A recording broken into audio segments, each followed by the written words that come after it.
فجر کی نماز کے بعد ایک ایسا عمل ہے جو آپ کے رزق کے بند دروازے کھول دے۔ یہ کوئی مشکل کام نہیں، صرف ایک لفظ ہے جسے دہرانا ہے، اور وہ لفظ ہے استغفار۔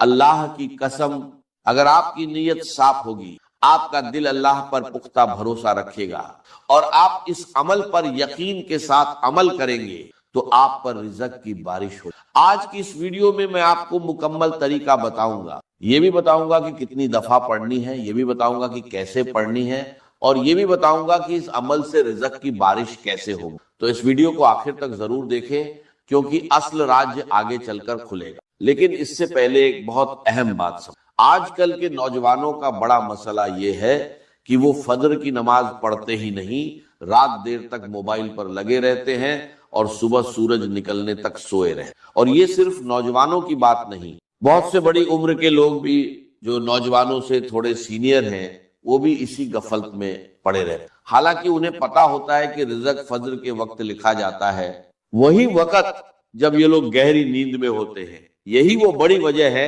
جس کی وجہ سے رزق میں تنگی آتی ہے، برکت رک جاتی ہے، اور بندہ دن رات محنت کے باوجود خالی ہاتھ رہتا ہے۔ جو وقت اللہ نے رزق کی کشادگی کے لیے رکھا ہے، وہی وقت ہم نیند میں جائے کر دیتے۔ سورہ نوح میں اللہ تعالیٰ نے حضرت نوح علیہ السلام کی زبان سے اپنی قوم کو یہ پیغام دیا کہ اپنے رب سے بخشش مانگو، بے شک وہ بہت بخشنے والا ہے، وہ تم پر آسمان سے برسات بھیجے گا، اور تمہیں مال اور بیٹوں سے مدد دے گا، اور تمہارے لیے باغات بنائے گا، اور تمہارے لیے نہریں جاری۔ یہ الفاظ محض ایک نصیحت نہیں، بلکہ یہ ایک اصول ہے جو قیامت تک کے، جو گناہوں سے سچے دل سے توبہ کرے گا، جو بار بار استغفار کرے گا، اللہ اس کے رزق کے دروازے کھول دے گا۔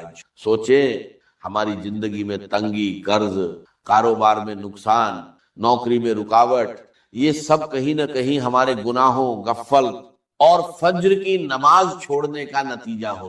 ہم دنیاوی اسباب پر تو زور لگاتے ہیں، مگر وہ ایک عمل بھول جاتے ہیں جو رزق کے دروازے کھولنے کی چابی ہے۔ فجر کی نماز کے بعد وہ وقت ہے جب دل ابھی پرسکون ہوتا ہے، شیطان کا اثر کم ہوتا ہے، اور بندہ اللہ کے قریب ہوتا ہے۔ اسی لمحے میں اگر ہم پختہ یقین کے ساتھ زبان سے استغفار کرنے لگیں، تو یہ عمل دل کی گہرائی تک اتر جاتا ہے، اور اللہ کی قسم، یہی وہ لمحہ ہے جہاں سے رزق کے دروازے کھلنا شروع۔ استغفار کا مطلب صرف زبان سے معافی مانگنا نہیں، بلکہ یہ دل سے شرمندگی کا اظہار ہے، یہ اقرار ہے کہ ہم اپنے رب کے سامنے کمزور اور گناہگار ہیں، اور یہ پختہ یقین ہے کہ وہ رب جو غفار ہے، جو بار بار معاف کرنے والا ہے ہماری تنگیوں کو۔ لیکن یہ عمل کیسے کرے، کتنی بار کرے، اس کا مکمل طریقہ اور اصل راج آگے آپ کو معلوم ہوگا، اس لیے یہ ویڈیو دیکھیں۔ اب سوال یہ ہے کہ وہ لوگ جو فجر کے وقت جاگ جاتے ہیں، نماز پڑھ لیتے ہیں، وہ کیوں پھر بھی رزق کی تنگی میں رہتے ہیں؟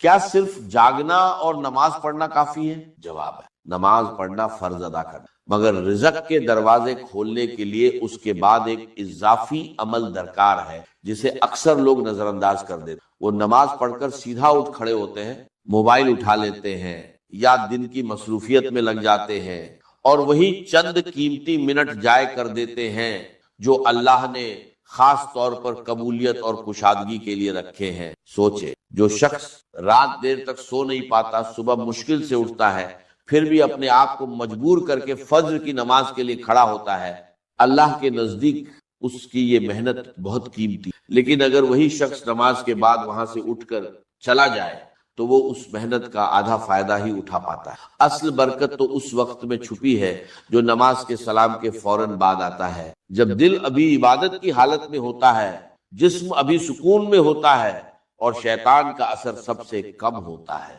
یہی وہ لمحہ ہے جسے علماء نے قبولیت کا خاص وقت کہا ہے۔ یہاں ایک اور بات سمجھ، بہت سے لوگ رزق کے لیے صرف دنیاوی تدبیریں کرتے ہیں، محنت بھی کرتے ہیں، دن رات کام میں لگے رہتے ہیں، مگر روحانی تدبیر کو بھول۔ حالانکہ رزق کا اصل مالک اللہ ہے، اور جب تک ہم اس کے ساتھ اپنا تعلق درست نہ کریں، محض دنیاوی محنت رکاوٹوں سے نہیں نکال سکتے۔ فجر کے بعد کا یہ وقت دراصل وہ موقع ہے جہاں دنیاوی تدبیر اور روحانی تدبیر ایک ساتھ جمع ہو جائے، اور یہی مجموعہ رزق کے دروازے کھولنے کا اصل سبب بنا۔ اللہ کی قسم، جو شخص یہ سمجھ لے کہ اٹھنا صرف نصف کام ہے اور اس کے بعد کا عمل اصل راج ہے، اس کی زندگی بدلنا شروع ہو جاتی ہے۔ نبی کریم صلی اللہ علیہ وسلم کی زندگی میں ہم دیکھتے ہیں کہ آپ صلی اللہ علیہ وسلم نماز کے بعد بھی اللہ کے ذکر میں مشغول رہتے، فوراً دنیا کی طرف نہ لپکتے۔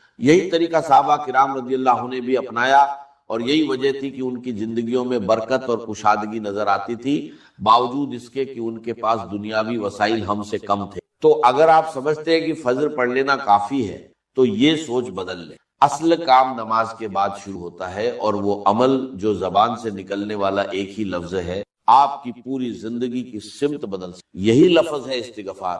نماز کے سلام کے بعد جائے نماز پر ہی بیٹھے رہے، آنکھیں بند کر لیں یا نیچے نظر رکھیں، اور دل میں یہ سوچے کہ میں اپنے رب کے سامنے اپنے گناہوں کا اقرار کر رہا ہوں اور اس سے رزق کی کشادگی مانگ۔ اس کے بعد زبان سے کہیں استغفر اللہ، یعنی میں اللہ سے بخشش۔ یہ الفاظ 100 مرتبہ دہرائیں۔ 100 کی گنتی رکھنے کے لیے آپ اپنی انگلیوں کے پوروں کا استعمال کر، یا تسبیح کے دانے استعمال کر، یا موبائل میں کاؤنٹر لگا سکتے۔ گنتی کا رکھنا ضروری ہے، کیونکہ یہ عمل کی پابندی اور نیت کی سچائی کو ظاہر کرتا ہے۔ یاد رکھیں، یہ الفاظ صرف زبان سے نہ نکالیں، بلکہ ہر بار جب آپ استغفر اللہ کہیں، دل میں اپنے کسی نہ کسی گناہ کو یاد کریں، شرمندگی محسوس کریں اور اللہ سے معافی کی امید رکھیں۔ محض زبان کی حرکت اور دل کی غفلت یہ استغفار کا حق ادا نہیں کرتی۔ اور جو شخص اٹھ کر فجر پڑھنے کی محنت کرتا ہے، پھر یہ 100 الفاظ بھی دل سے کہتا ہے، وہ ان لوگوں سے بہت آگے نکل جاتا ہے جو ابھی تک اپنے بستر میں ہی پڑے۔ کچھ لوگ پوچھتے ہیں کہ اگر فجر کی نماز باجماعت مسجد میں نہ ادا کر سکے، مثلاً خواتین گھر میں نماز پڑھتی ہیں، تو کیا یہ عمل ان کے لیے بھی ہے؟ جواب ہے بالکل۔ یہ عمل مرد و عورت، جوان و بوڑھا، سب کے لیے یکساں ہے۔ اہم بات وقت کی پابندی، یعنی فجر کی نماز کے فوراً بعد، چاہے وہ نماز مسجد میں ہو یا گھر۔ اور اگر کسی دن نیند کی وجہ سے فجر کی نماز قضا ہو جائے تو شرمندہ ہو، نماز پڑھ کر فوراً استغفار شروع کر دے، کیونکہ اللہ کی رحمت اتنی وسیع ہے کہ وہ توبہ کرنے والے کو کبھی خالی نہیں لوٹاتا، مگر کوشش یہی ہو کہ روزانہ وقت پر اٹھیں، کیونکہ برکت اسی پابندی میں چھپی ہے۔